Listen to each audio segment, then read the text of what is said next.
My journey with the Lord started when I was very, very young.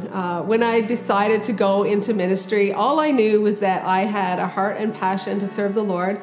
I didn't know what that would look like. All that I knew was that I was just going to follow Him the best way I knew how. And that journey led me to Bible college. Then after Bible college, my life took some turns that I was not expecting. Transverse myelitis set me on a path that I would never have chosen, made me question my faith, almost destroyed my marriage, to the point where I ended up resenting the God that I always knew and loved. I reached a point of desperation.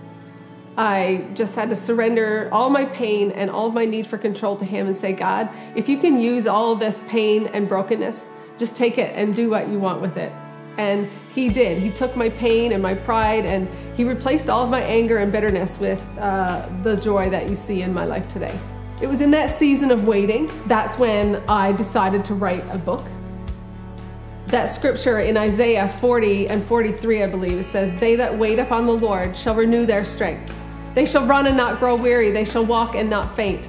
Teach me, Lord, to wait." And that's exactly what He was doing. In all of my waiting and all of my crying out to Him about not having a platform, He was showing me that He was preparing me for the platform.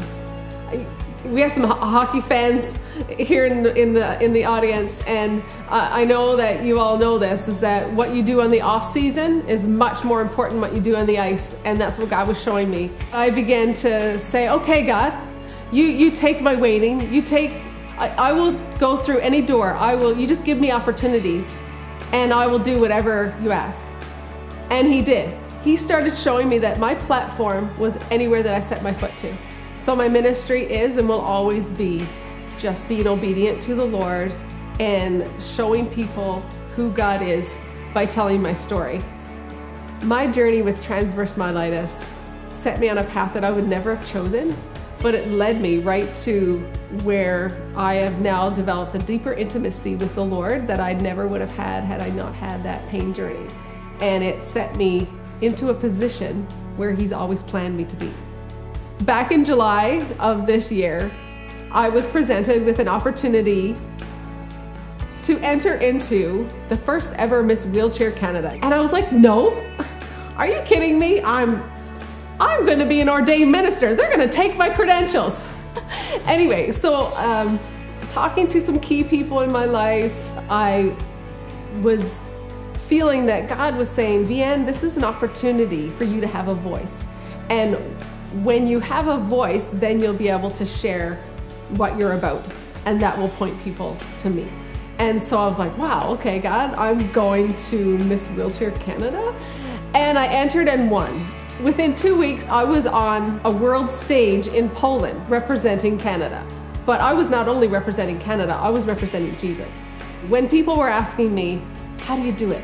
I would say, you know what? It's not because Vahen is so fantastic or I'm so fabulous. It's because the strength of God in me makes me overcome and to get to where I am today. I think about Joseph. He was captured and sold into slavery and into prison.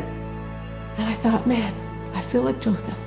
It was through his prison time that he learned what he needed to be Pharaoh's right-hand man.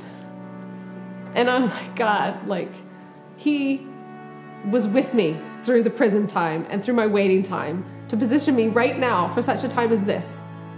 Not to us, or not to me, oh Lord, not to me, but to you. In your name goes all the honor and glory for your unfailing love and faithfulness.